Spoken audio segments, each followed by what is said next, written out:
So my name is David Hart. I'm the director here. It's great to have you with us. So now it's my great pleasure to welcome Kathleen Billings here. Because Kathleen has played so many important leadership roles in Maine, there are wonderful interviews of her and stories about her, including, come to think of it, last fall in the New York Times. I've now spent quite a bit of time in the last few days binge listening to some of those talks, those interviews. And even though I already knew some about Kathleen, I was even more amazed when, after I'd listened a few times, her record of public service is absolutely exemplary. For the last 15 years, she's been the town manager of Stonington, which is the biggest landings of lobster in the country, of course. Before that, she was the town clerk. Before that, she chaired the clam committee. And Kathleen is also living proof that the apple doesn't fall far from the tree, in that her father, Hubert Billings, was the code enforcement officer for Deer Isle for over 30 years. And her uncle was on the select board for over 40 years. So I'm not good at math, but I'm pretty sure that's more than a century of public service just between the three of them. There's a particularly wonderful interview of Kathleen and her father that took place a few summers ago at the library in Deer Isle. I urge you to, if you go there, you can find it and listen. I do it while I'm stacking firewood, so I'm multitasking. Anyway, it's a really fascinating and challenging discussion of the difficult things that are going on in the island. And she'll talk about this, of course, the sea level rise issues, but heck, workforce housing issues and short-term rental issues and water availability issues and healthcare, and obviously sea level rise and storm surge and all of this. But in talking about all of that and the real difficulties she was honest about, she also said something that's really stuck with me. She said, being on an island makes you a resilient person.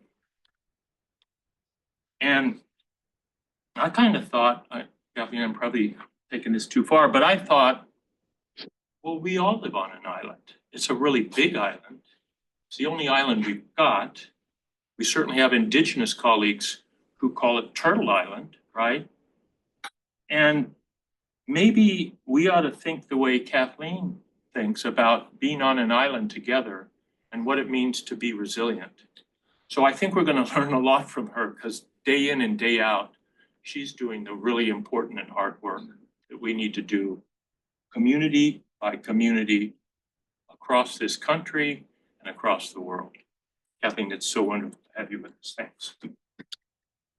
Thank you, David. I just want to thank the staff here. They've been very welcoming and accommodating with me. The Muskie Sustainability Center. It's an honor for me to come speak, and, it's really enjoyable to see a lot of you young people, come here and hear this, because, none of this is easy, but, you guys are more powerful than what you think you are, and you've probably got more energy than what I do, but anyway, starting this out, I mean, like I said, thank you for having me. And discuss with you the challenges that, we've been facing. The climate change, the sea level rise for Stonington, and our island has been, just absolutely, one of the more monumental things that, I've ever had to deal with. David's correct with the time frame and stuff. I've been doing this for a long time, almost 30 years. And, I went to business school and I came back and, did some bookkeeping, business management and stuff, went into the clerk thing and went into, town manager or whatever you want to call it. The thing of it is that when I went into it, we did not have all the challenges that we're facing now. A lot. I took the job in 2007. I was very fortunate because and not all towns or cities have this. I have a really good board of selectmen. We all work well together, and the chairman of the board, Donna Brewer, is here. She wanted to have me come up, and but this is one thing that makes a place successful is having everybody work together on it, whatever availability and skill sets and stuff that they can bring to it. And but I'm just going to kind of center this around that work and stuff that has happened. And I'd have to say, for like the sea level rise and the climate change, um, Hancock County Planning Commission years ago, when I first took the job, they were having a series of workshops on different things, whether it was land use. They were starting in with the FEMA flood maps because they were going to start rewriting them in 2012. And that was going to make a lot of changes for Stonington.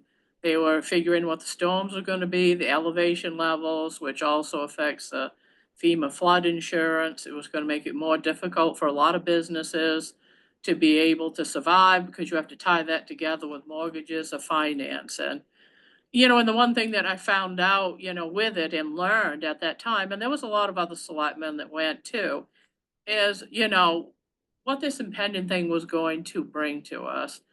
I was not really cognizant of the time. I mean, I'd read some, but the reality of seeing the map, seeing the data, and seeing the projection and stuff, started getting my mind clicking. It's like, well, we better start thinking about preparing this. I had talked with the board some about it, with it. And then we were fortunate also too, Hancock County Planning got a grant. And what they did was, is they sort of did like this asset map and it was sort of based on, the climate change, what you had, what your vulnerabilities were. And at the time, Stonington did not have a comprehensive plan. But Rhoda DeZenis, who worked, in the Maine State Planning Office at the time, which LePage abolished, and, they've kind of got it segregated into different areas and stuff. She was able to get us in on two other towns. That was an allowance for criteria at that time. So with the asset mapping and looking at the vulnerabilities, what you had for roads that would end up being impacted by sea level rise, also too, stormwater management. We got a lot of culverts that, run in different places. Well, if the tide's higher up over the culverts, then you've got water backing up all over the place.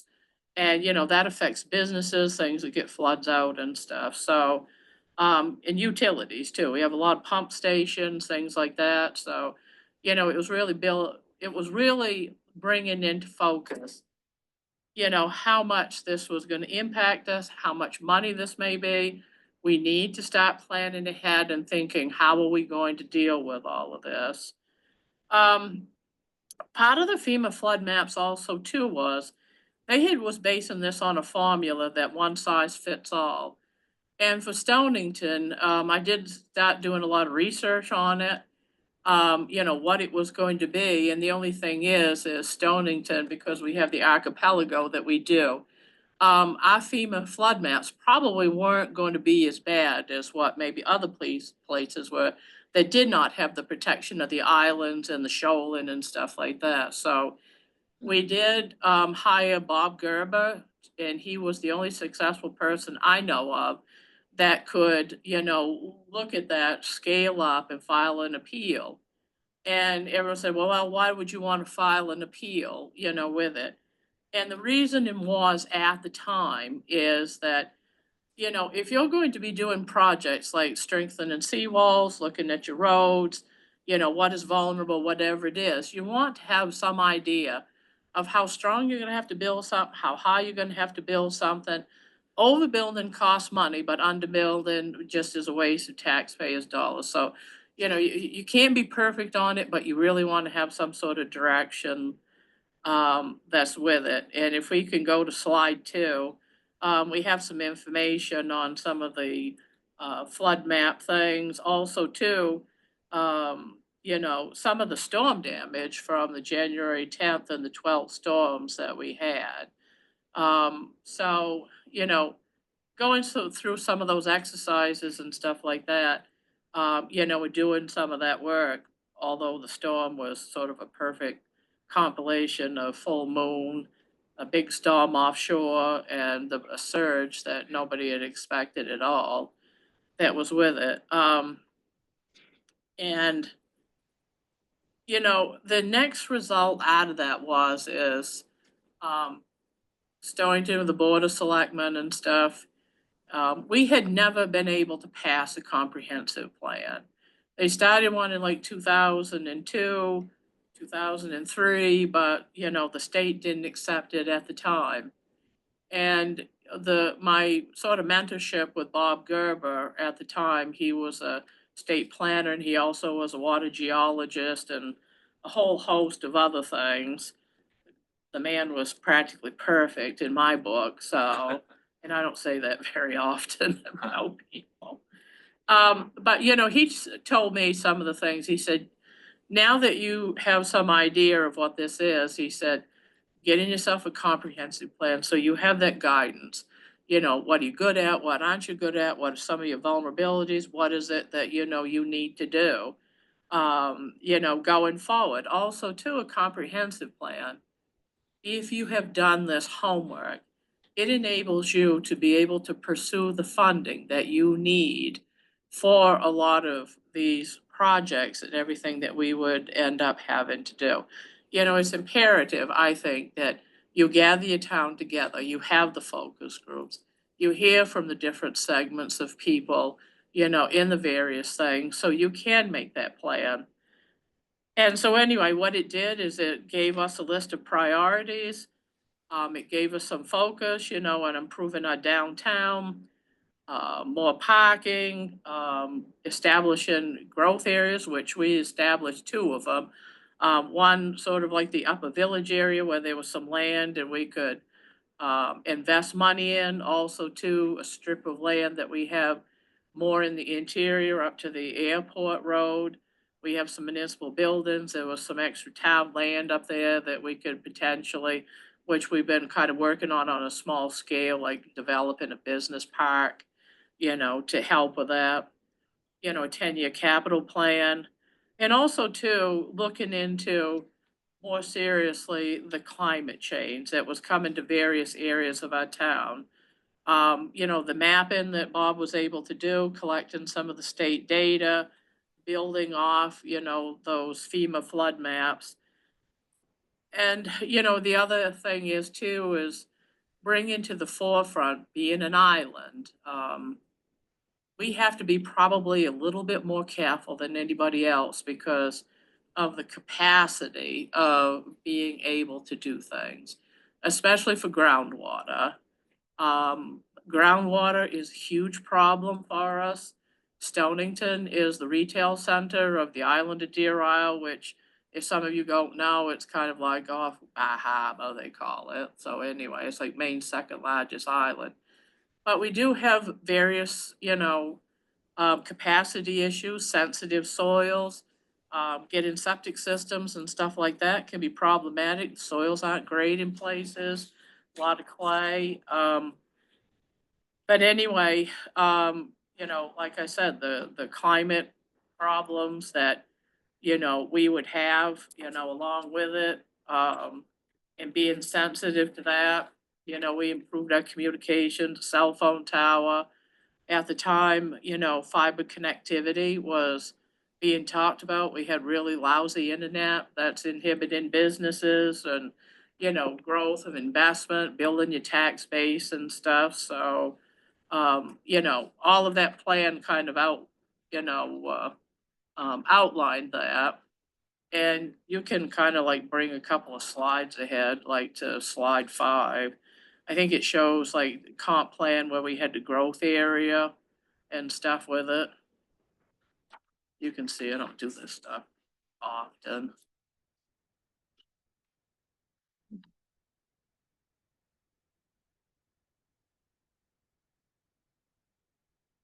Slide 5, you can see where a lot of the flood zones were and stuff. So, and a lot of them were, around a lot of the roads and stuff.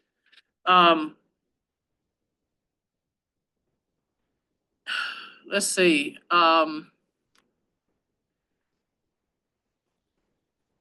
sea level rise, I think for us is probably one of the more biggest facing things that, you know, we've kind of had to deal with immediately with the town. Um, in the past, we did raise up Moose Island because there was a shipyard that went over. That's very valuable to our fishing industry. Stonington is big, like that David had mentioned, we're the biggest fishing port. So obviously access to that, to the shipyard was important. We did rise that up and, pay for it. So geez, I think at that time, that was like, for us, we had some money that was saved, had to do a loan, but that was well over $250,000, to be able to do that. And because of, you know, the sea level rise, the climate change that we were facing, we took out, was fortunate to get some, coastal planning money. There was a fund from the Department of Marine Resources. There was another one that enabled us. And on slide 6, we were able to do a Stonington flood vulnerability study.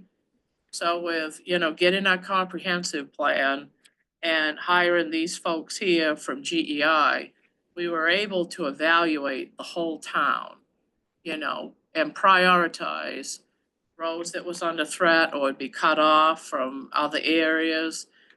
We were able to look at our utilities, like our sewer system, our water system, you know, culverts, stormwater outfalls, you know, and figure out of our assets and everything, what did we have to do to build some resiliency in it. It also gave us a capital plan and some priorities based on the elevations and those threats and stuff that we would have. So we could start to think about what we had to tackle first, what we had to do as far as our board is really good as far as, if we go to slide 7, looking into some of the fiscal strategies. Our selectmen are very fiscally responsible. We don't take on too much debt. If we do a major project, we pay it off before we take on something else. We created probably most of the reserves that you would ever see in a town. We did a sea level rise reserve, we did a working waterfront reserve, we did several like road improvements reserves, and a multitude of them to tackle some of this.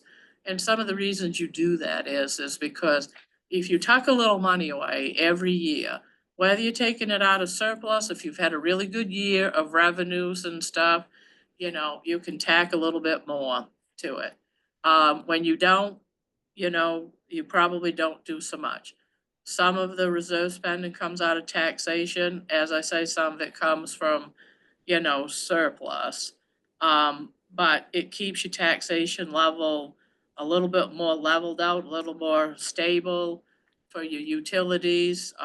You know, if you're putting together some capital planning project monies, then, you know, you're able to apply for funding, whatever required match you might have to have, you know, that helps you. So also too, it offsets some of the borrowing and also the cost to ratepayers.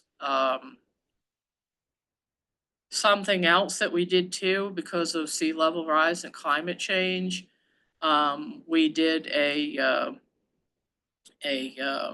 Stonington economic resiliency plan because fisheries are very affected by the temperature, you know, warming in the oceans. Lobsters are moving, whales are moving, and, you know, a multitude of other stuff. We're seeing more invasive species get stronger, other things move out, other things come in. And we know with a natural resource-based economy that, you know, we have to stay ahead of it, and we have to make sure that we have other diverse economic opportunities, you know, to keep our infrastructure in place. Stonington has some of the biggest working waterfront infrastructure. Maine only has about 20 miles of it or so. They've done multiple studies on it, and, there's been multiple working waterfront preservation plans, given to the state. They are working on another one now. The governor's had a climate council. Part of that is addressing the working waterfront threats. One of the things we don't want to see is over gentrification, because once you sell out working waterfront, you're never going to get it back again. It's just going to be a hotel or whatever it is. And, I don't have anything against tourism, and part of Stonington's economy is tourism. And yes, people come to see lobster boats and eat lobster. They think it's great, and that's fine. But the only thing is, they're only here for a few months, and it's awfully hard to make it sustainable, when you're just cramming to make a living with 12 months out of the year.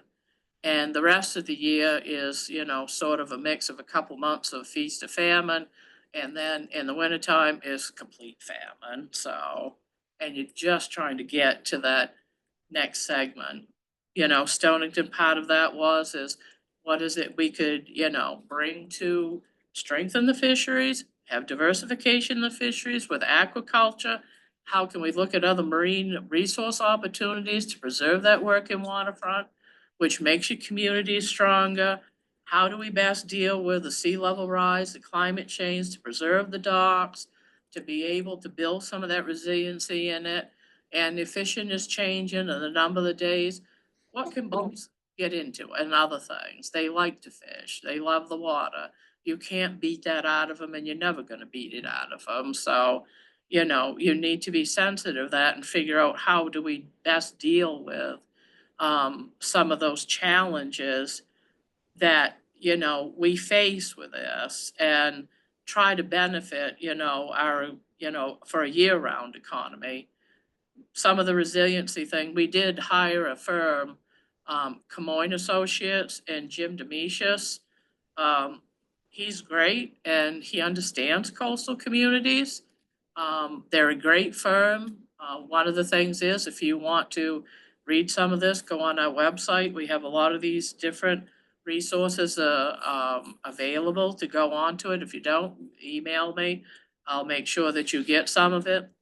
The resiliency plan, we are working on aspects of that now for marine economy, blue economy, fisheries diversification. Because if we don't, then we're going to be cease existing. And the other thing is too, my own opinion, I think, Maine in the leadership part of it needs to think about more of year-round community opportunities. Yes, we're called vacation land, but the only thing is, if the vacation is only 12 weeks in various places, then you literally starve to death if you don't have more year-round jobs and more, sustainability and stability. One of the things that came out of that, the comprehensive plan, and then also to the economic resiliency, is housing. Housing is killing the coast of Maine, the price of the houses. And I just feel so bad for the young people who either might be attracted to a place, but they just can't find anything. Rural housing, we have, a lot of problems trying to make that. For whatever reason, anyone wants to come, whether it's being in the healthcare, whether it's being a teacher, whether it's being in any of the other occupations. And, it doesn't appear like sometimes that the missing middle to income earners, or even a regular income earner, because of the way the structure of the housing fund monies are, rural places like Deer Isle and Stonington are disadvantaged because we can't always take advantage of those programs because they're either tied to supportive housing, federal strings with it, which I'm not saying it's bad. But the only thing is, if you're so far away from some of the services they ask you to have, some of the money now they want to, you be all electrified. We don't have the electrical grid on the island. The power's out every other day. So, that's not the answer until we beef up whatever it is that we need. I'm on a board for a nursing home that we used to have. We tried looking back, see if it could go back into a nursing home, but it ceased to exist because you didn't have the funding for it. We looked into assisted living. That was the same thing. You didn't get the reimbursements. Now we're trying to turn it into housing, which, yeah, there's some funding, but it looks like we've got to use some of the funds that we had when we sold everything out, go to the bank. Interest is 7% on that. There may be some other loan things, but they are tied to so many strings. It's uncertain that future. The only future we have with it is we've got to do a capital campaign where I have to go around and peg like the devil to get money out to build, maybe 20 or 24 units of small apartment houses. We're committed to doing it. But for islands and stuff like that away from this, the struggle is just real. It just really is. But for economic diversity, if we don't have housing, then it's awful hard to bring people. And they're all tied together. It's like my economic community development director. She only works 20 hours a week and stuff. Every one of these things has a threat that's tied together. And you have to think of your community as all these little pieces and stuff. You fix housing, then you got something else, you got something else. And you have got to blend all of these things together. Multitasking and trying to do them, fund them, give the attention to them and stuff can be really difficult. We did get some funding to do what we call a community hub where we're partnering with different groups. We, have tried to strengthen our adult ed program to help people, diversify into different things if they want to do some sort of like side hustle thing to, if you can't fish every day or something like that, get into other things that we feel is, maybe something else that you can get into to supplement a living. Cause a lot of, being on an island, you are, sometimes got two or three things going on to survive. That's just our culture. That's just the way that we were. I mean, my family goes all the way back to the 1600s. Her family, the Hutchinson family, they go all the way back too, hundreds of years. But this is how we do. This is how we try to survive. And if you go to slide 8, I guess, in kind of closing, I want to leave some time if anyone wants to ask questions or, whatever the case may be. What Stonington's future is what we're going to be looking, to do or making that attempt. For our, future, Route 15 that goes to Deer Isle to Stonington. We have a bridge and we have a causeway. We've been really working hard with the DOT because the causeway is going under and it floods over. I mean, you've seen some of these slides. They've got the plow truck plowing it off and stuff.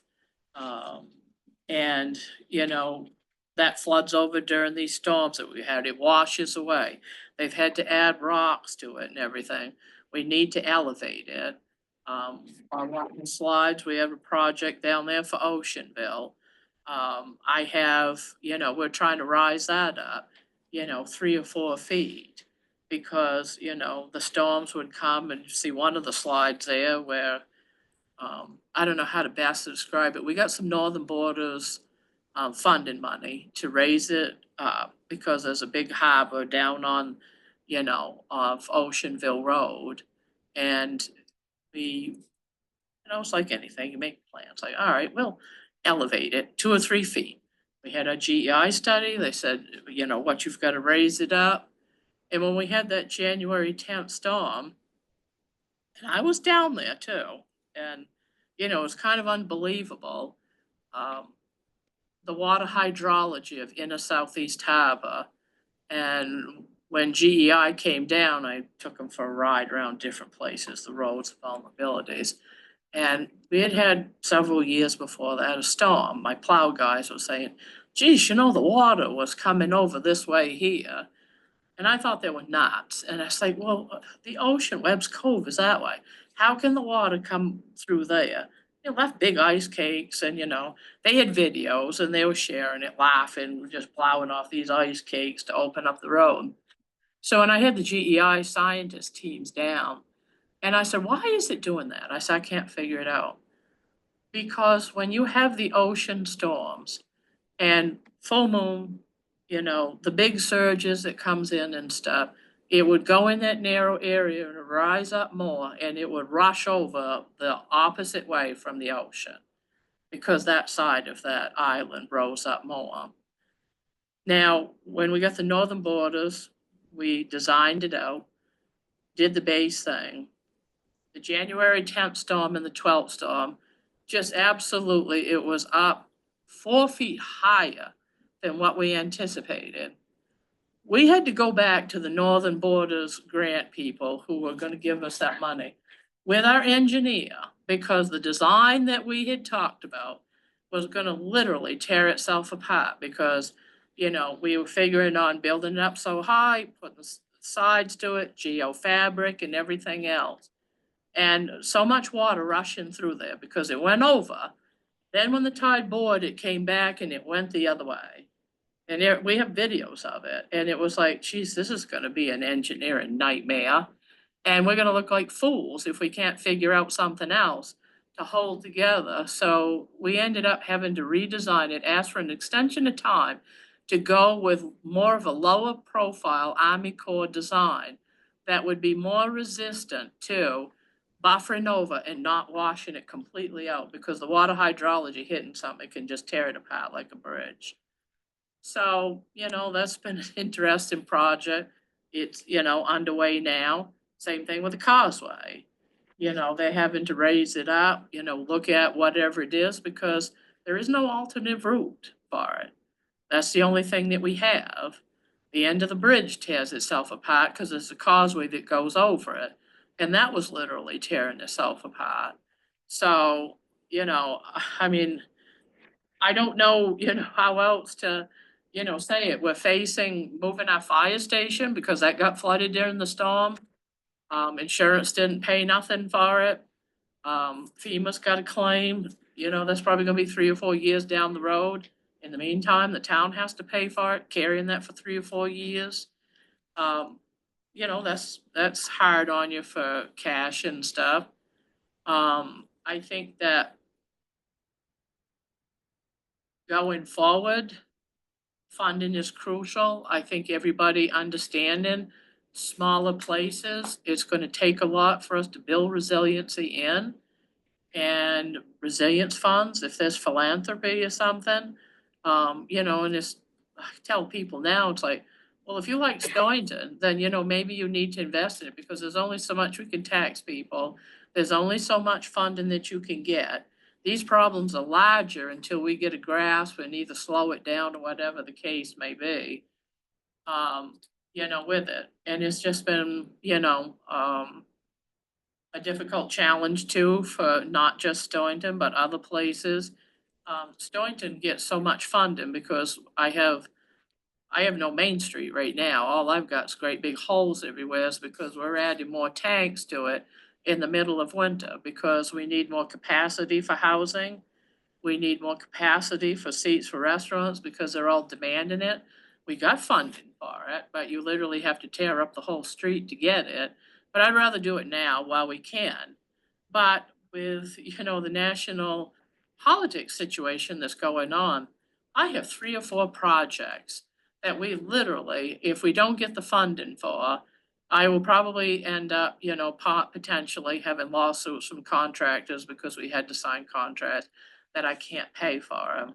So now I'm basically whipping them like dogs to get them done so we can get, the request in, which they're trying to do because they don't want to be in that situation. Um, and it's made it grave. I wrote a letter to our congressional delegation. They've been great helping us get funded. But, have them understand, I mean, this is just not something that we can survive. If we lose our CDSs for the water tank, we got 2 CDSs. Because, when the drought with the climate change, we couldn't pump enough water for downtown Stonington. So we were literally having trucks of water 3 or 4 times a day come just to keep the standpipe up so the restaurants and all the businesses in the store could survive. And, you know,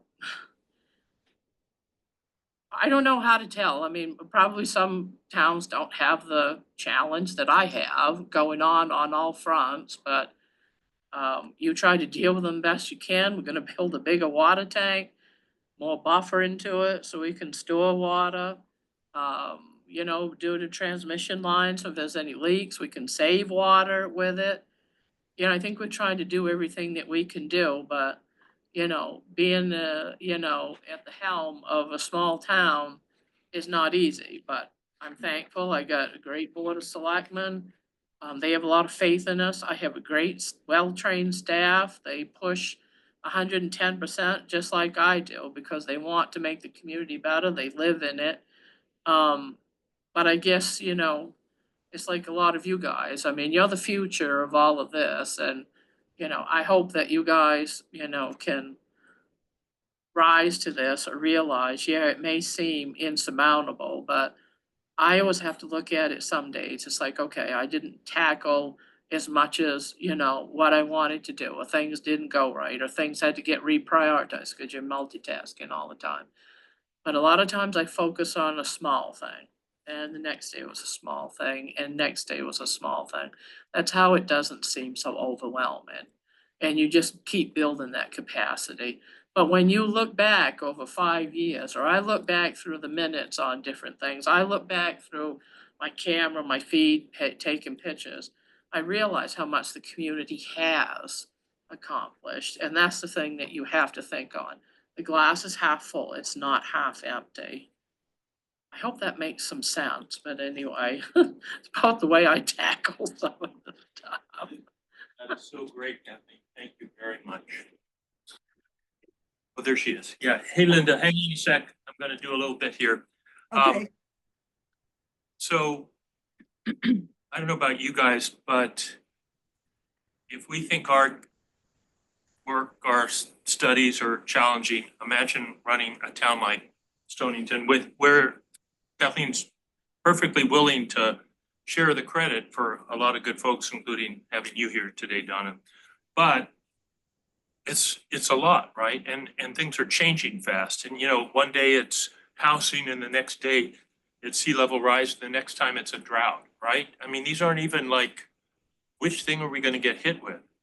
So, and for anybody who thought we were living in a world where climate change was way off in the distance, you know, if we'd been here last January or March talking about this, they were barely getting things starting to clean up, right? And that's true here, but I'm from California, so take the fires, whatever you want.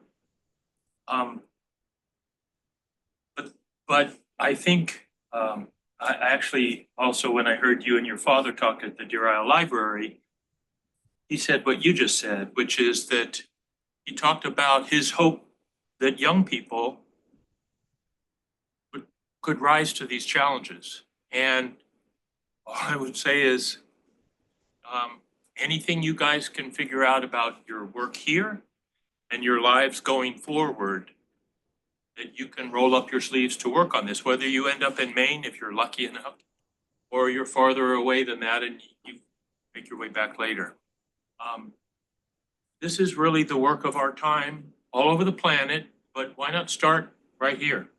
And I think the beauty of it is we have people like Kathleen and all the generations before her and our Wabanaki colleagues who will be here in 2 weeks, all telling us stories of how they've done this forever.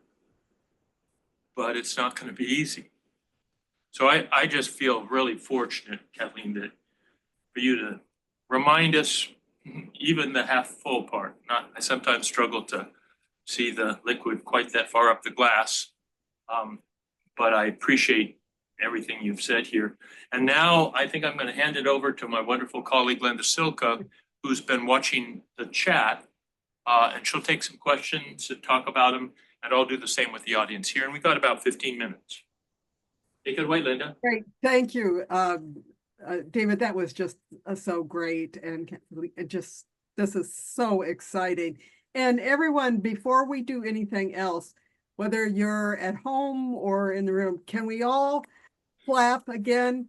I mean, this was an amazing talk, truly an amazing talk, and there's so much that we're all thinking about now in terms of what we heard and how we take this home and use all of these ideas. One of the things that's interesting is you did such a great job of pointing out young people and students. And one of the things that of course we're very interested in here at the university is how to prepare the next generation so that they will be able to learn from all that you have done. If students came to the island for a day, let's say a class came, and I know you don't have time for this, but if people came, what's one thing you'd like them to leave with? What's one idea or one thing that you think is really important in terms of the training they're getting or what they could do? I think, the one thing is, and I didn't mention it, understanding that, you all have a voice in this. And one of the things I've been kind of frustrated at with school curriculums, I'm talking more like the, high school and the other stuff, a lot of that civic engagement is kind of gone. And, you've kind of lost, some of that ability for some, I won't say all of them, to know what's a local issue, a state issue, a federal issue, and how to navigate that. And, I would just try to have, somebody who wanted to come understand, what that is and how you can empower yourselves. And any young person that, I've been dealing with, that's what I've been trying to instill with them. Your voice does matter. All these voices collectively matter. It just may be small things or whatever it is. And asking too. I mean, asking people. I mean, when we had the January 10th storm, permitting for DEP and Army Corps and everything else. But, calling those people up and saying, look, we're in a mess. What is it you can do to help?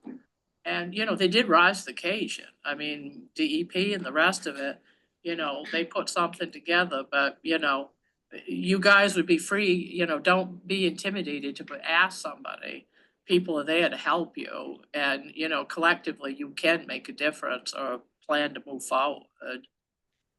That's just so helpful. Thank you so much. A lot of what you talked about, and that's so important for us to think about, is change.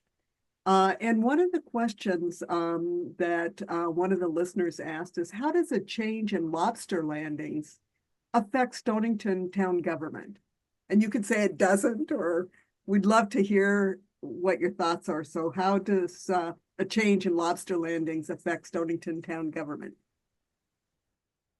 Well, for us, I mean, of course, the lobster landings is a big part of our, economic engine. So the less lobsters this landing, depending on what the price are, can be huge. There has been a downturn on them, but some years the price is up a little bit, and the price is down. Of course, we're going to be facing some uncertainty with this tariff talk going back and forth, because a lot of them go up to Canada to be processed. I hope this doesn't come about, because, it will be a struggle for us. The other thing is too, is the fishing industry, they've changed the dynamics because of fuel was up and stuff like that. So whereas maybe some of them fished 4 or 5 days before, they cut down to 3 and fished longer strings. That meant less fuel that we were selling and stuff, less boats participated. We have a commercial fish pier that's an enterprise fund, but, you can see the revenues dropping on that. So, you're facing, well, do you ask for increased fees? The harbor committee is trying to balance that out all the time. So I mean, it can be a real struggle. And if you have multiple years of it and you don't have any, like I kept mentioning about the diversity thing, what else can we get them doing? Can I, is there some hook fishing that we can start going into? Other things that, species they can diversify, the agriculture. So I think that's gonna be important to replace maybe what we might be losing. Right. That's just really very interesting and very important. One of the things that you said, and that is really just so important, is the idea that one size fits all is just no, no, no, no, it doesn't. So knowing that that's the case, how do we learn from each other? If we live in another coastal community, or maybe not a coastal community, do you have any strategies that you would suggest to people in terms of thinking about how you learn lessons from someplace that's not exactly like where they are? I think, having that networking and that dialogue to be able to see what you have for, items that might be common or challenges or problems. Somebody else may have something, and I always say every day, if there is something or I'm talking to other colleagues, other areas, I learn something new every day. I just do. And you always have to be open to that and, be willing to listen. And I could be talking with a colleague over in Castine, they got an issue or whatever it is. And I could say to myself, geez, I never really thought of it that way. So Yeah. being open to it. But I think, that communication and talking to each other and bridging some of those common problems or sharing those challenges, I think is one of the most important things you could do. It's not always a one size fits all, but it would surprise you, what you can take away from that and, bring strength to your community at times. That's so interesting, and that's really great. One of the things you started out fairly early on saying is using this really great analogy. So you said everything is a string, and you have to bring the strings together. Thoughts about how you do that? Well, I mean, for my job itself, it was like was trying to outline, you know, you understand what the threats, the asset mapping and stuff. We did the comprehensive plan. We did the flood vulnerability study. We did the economic resiliency thing. Those are like pieces that you put it together. You're threading these things. And then during those conversations, other things come up. The problem with the house and the electrical contractors can't get into the housing things because their wives work, so they were over eligibility.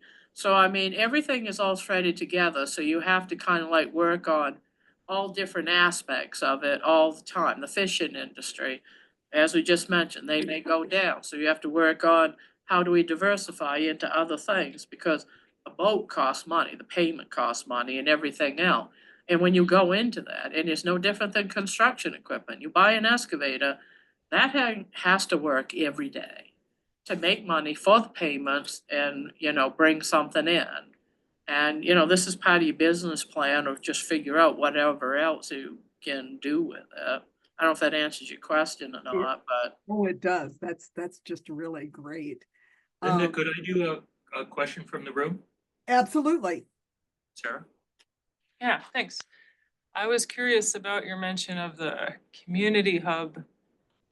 I got that correct. I was involved in this climate planning with the Penobscot region, and people were talking about trying to start community hubs, but I think our biggest challenge was what to have in a hub or how to have people come, what it would even be. So I wonder how far you guys have gotten with that. we've actually gotten pretty far along with it. I mean, I wouldn't say, in the beginning, we probably faced some of the same things that you did, but, kind of having all the pieces that we did sort of reflected on where the gaps were and stuff. So as part of that community hub, who can we bring? Definitely challenges of the fishing industry, some of the other occupations and stuff, tying into more strengthening adult ed. Adult ed wanted to move out of the school because they just didn't have enough room.